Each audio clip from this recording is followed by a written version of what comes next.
कक्षा स्नातक स्नातकोत्तर पीएचडी। व्याख्यान का शीर्षक है कॉलरिज की कल्पना दृष्टि। विचार बिंदु हैं कल्पना का अर्थ, कल्पना का स्वरूप, कल्पना का सिद्धांत, कल्पना के भेद, कल्पना और प्रकृति और मुख्य कल्पना और गौड़ी कल्पना। प्रिय विद्यार्थियों, आज के इस वीडियो में हम आपके लिए लेकर आए हैं कॉलरिज की कल्पना दृष्टि। मैं प्रोफेसर राजमुनि, हिंदी तथा अन्य भारतीय भाषा विभाग, महात्मा गांधी काशी विद्यापीठ, वाराणसी।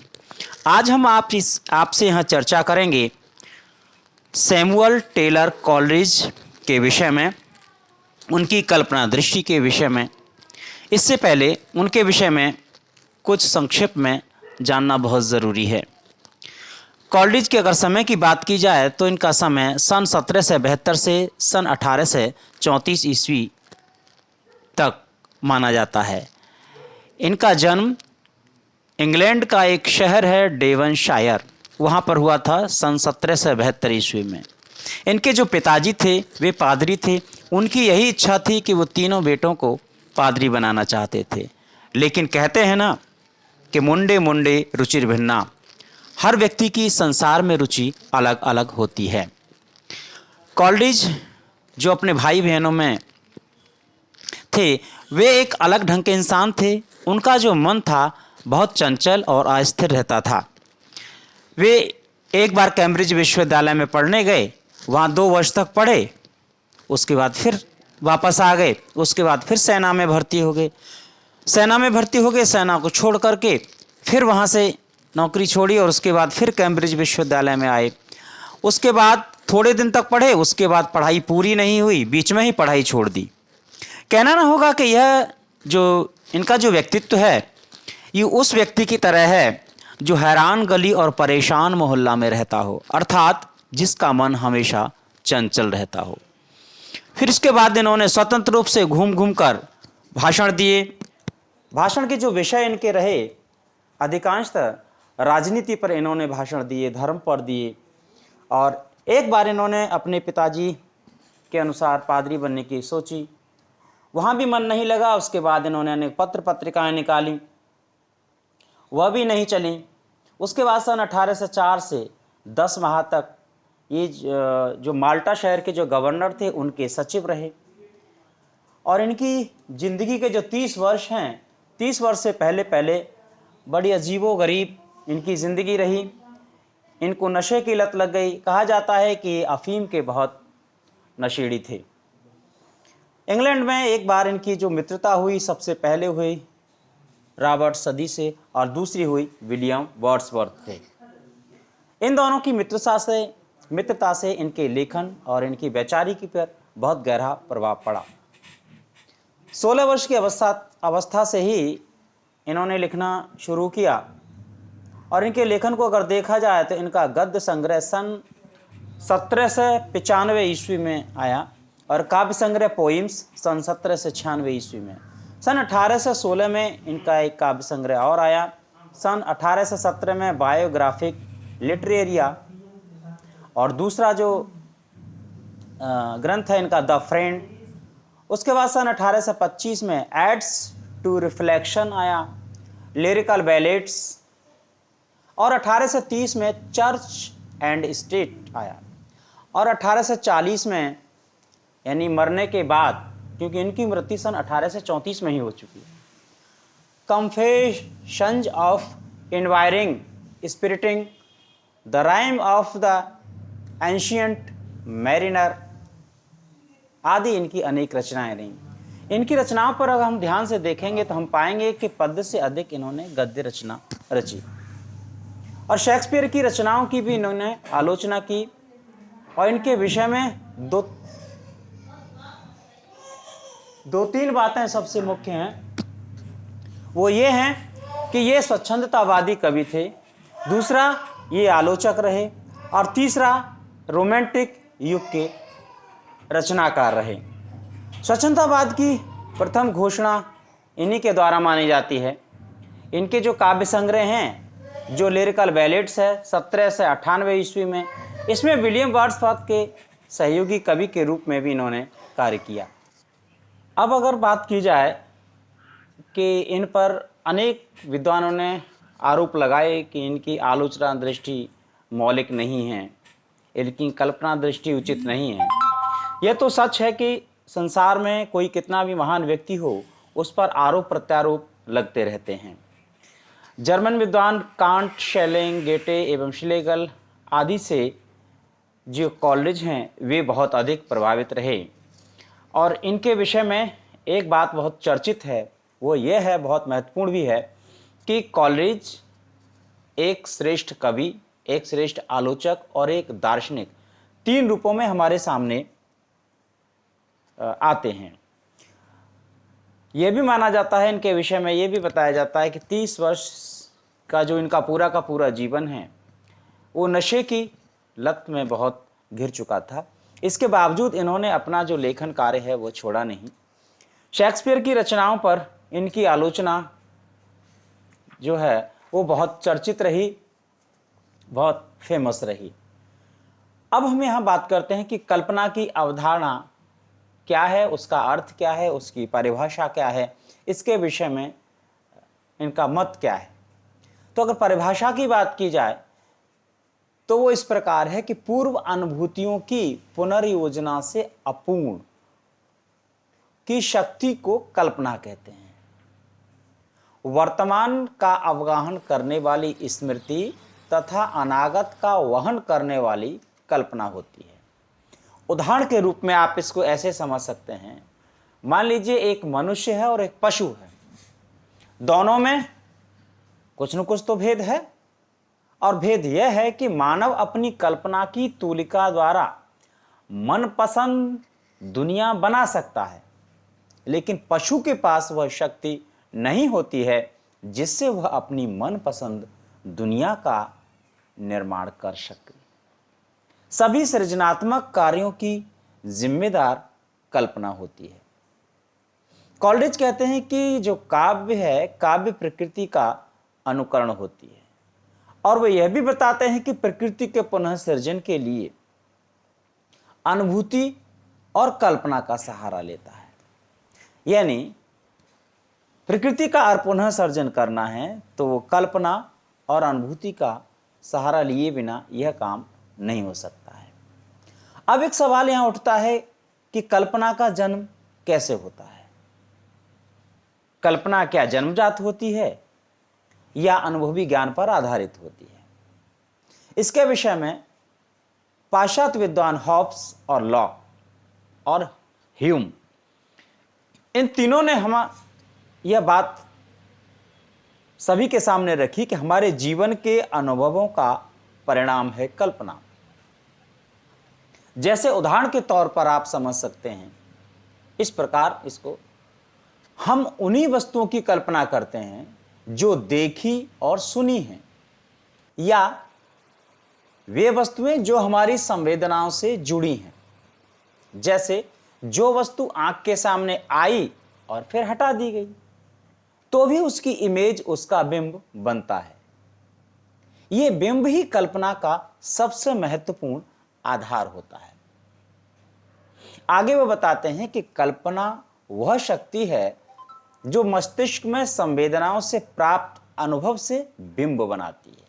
यानी पहले हमारे दिमाग में बिंब बनते हैं संवेदनाओं के द्वारा, फिर संवेदनाओं से प्राप्त अनुभव होते हैं, उनको बनाते हैं, और इन बिंबों का नए तरीके से संयोजन करती है वह है कल्पना। फिर आगे बताते हैं कि कल्पना द्वारा ही व्यक्ति कविता करने में समर्थ होता है।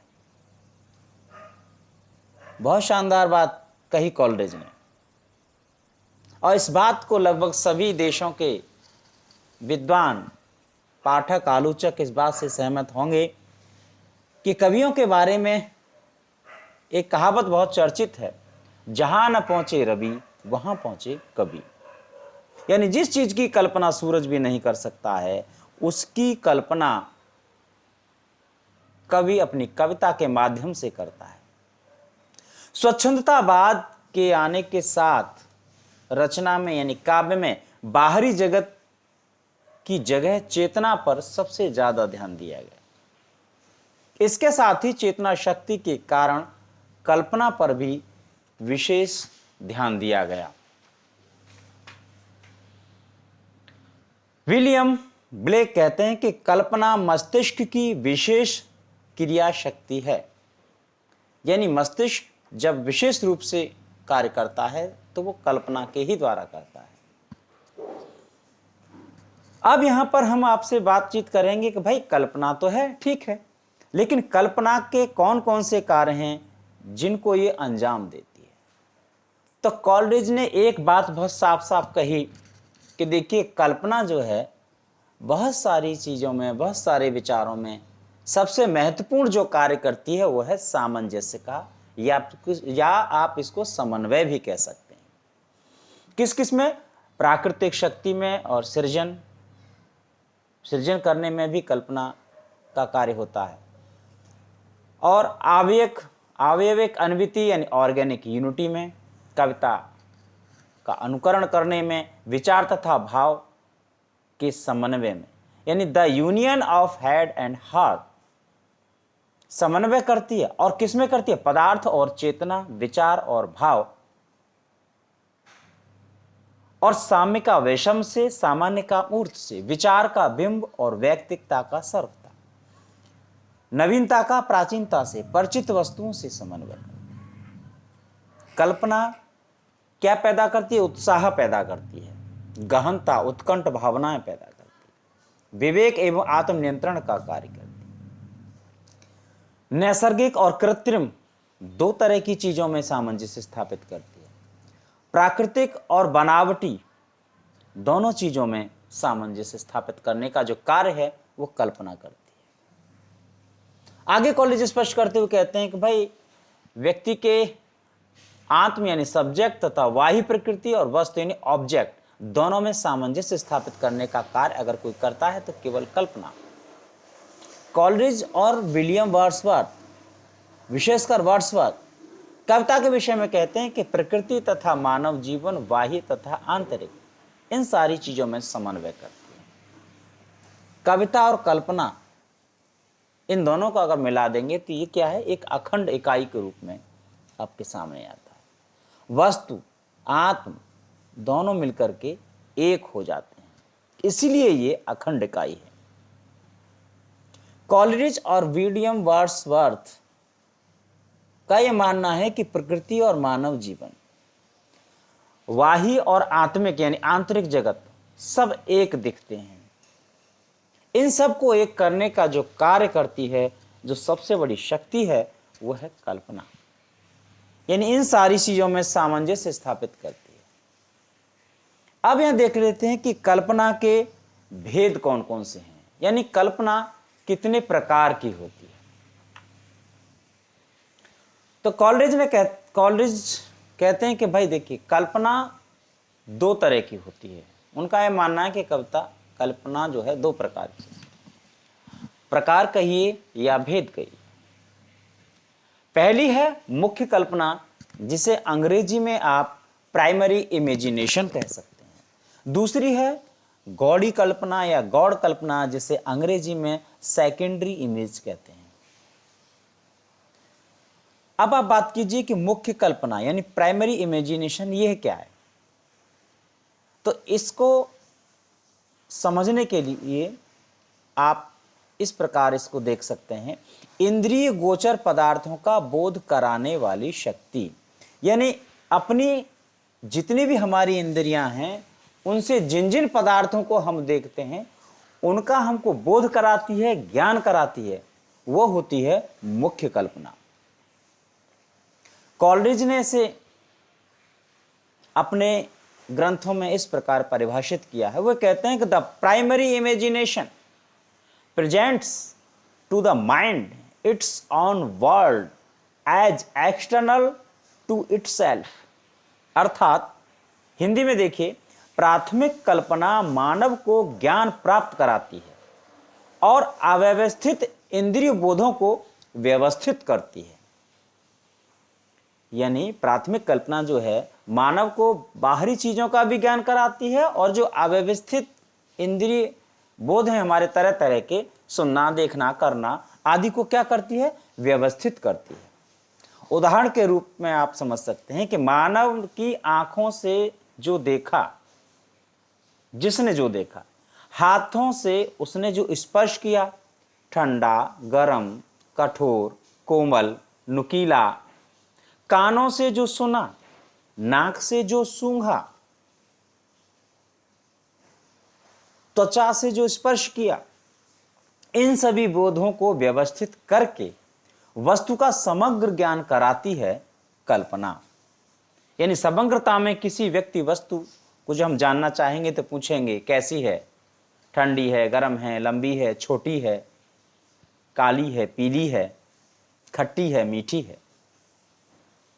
इसका संबंध समझ से है, जिसे अंग्रेजी में कॉलरिज ने कहा अंडरस्टैंडिंग से है, और इसका संबंध भौतिक जगत से भी है। यानी जो चीजें आप देख रहे हैं, जिनका अनुभव कर रहे हैं, जिनको देख नहीं सकते उनका अनुभव करते हैं। जैसे वायु है, देख नहीं सकते लेकिन अनुभव कर सकते हैं। यह जनसामान्य में भी होती है, और इसकी सबसे बड़ी जो ताकत है, जो शक्ति है, वो ये है कि ये हमेशा सदैव नया करती है, यानी कभी भी पुराने पर विश्वास नहीं करती। दूसरी है गौड़ी या विशिष्ट कल्पना, इसे अनुषंगी कल्पना भी कहते हैं। विशिष्ट कल्पना क्या है? यह प्राथमिक कल्पना का ही विकसित रूप है, जिसमें इच्छा की सजगता से कार्य होता है। यानी जब हमारी इच्छाएं चाहती हैं तभी हम कार्य को अंजाम देते हैं। यह एक संयुक्त आत्मिक ऊर्जा है। इसमें होता क्या है? जिसमें आत्मशक्ति के सभी पक्ष, जैसे प्रत्यक्ष ज्ञान, विचार, संकल्प शक्ति, मनोवेग आदि सभी शामिल होते हैं। यह नया आकार देने और रूपांतरित करने की शक्ति भी रखती है। इसका संबंध तर्क यानी ज्ञान से है, यानी बिना तर्क के ये किसी भी चीज को स्वीकार नहीं करती। इसका संबंध आत्मिक जगत से है, मुख्य रूप से साहित्यकार, कवि, दार्शनिक या कलाकार में होती है। यह पुराने और नए दोनों को अपने मन से नया करती है। अब हम देख लेते हैं कल्पना और फैंसी यानी ललित कल्पना जिसे कहते हैं, इनमें क्या अंतर है। कल्पना की बात की जाए तो इसका संबंध दिल से है, जबकि फैंसी का संबंध दिमाग से है। कल्पना आंतरिक सौंदर्य पर जोर देती है, जैसे भाव पक्ष, और फैंसी जिसे ललित कल्पना कहते हैं, यह बाहरी सौंदर्य पर विशेष ध्यान देती है, जिसे कला पक्ष कहते हैं। कल्पना सौंदर्य उत्पादक शक्ति है, और जो फैंसी कल्पना है वो मात्र संयोजन और संकलन करती है। कल्पना गंभीर शक्ति होती है, फैंसी उसका हल्का और चंचल रूप होती है। कल्पना नैसर्गिक होती है और फैंसी अर्जित की जाती है। कवि का अनिवार्य गुण होती है कल्पना, लेकिन वैकल्पिक गुण होती है फैंसी या ललित कल्पना। और जो कल्पना है वह सृजन है, लेकिन जो फैंसी है, जिसे आप ललित कल्पना कहते हैं, यह पुनः प्रस्तुति अपने ढंग से करती है। यही फर्क है। इसलिए कॉलरिज ने कहा कि जो मुख्य कल्पना होती है उसका स्थान सबसे ऊपर होता है, क्योंकि नैसर्गिक होती है, और गौड़ी कल्पना उसका स्थान दूसरा होता है। फैंसी कल्पना का स्थान सबसे नीचा होता है, जिसे ललित कल्पना कहते हैं। इस प्रकार कॉलरिज ने अपने बुद्धि, विवेक और अनुभव के आधार पर कल्पना के इतने भेद किए, कल्पना को स्पष्ट किया। इसके बाद यह बात यहीं पर समाप्त होती है। बहुत बहुत धन्यवाद। आगे के वीडियो में हम फिर आगे चर्चा करेंगे आपसे।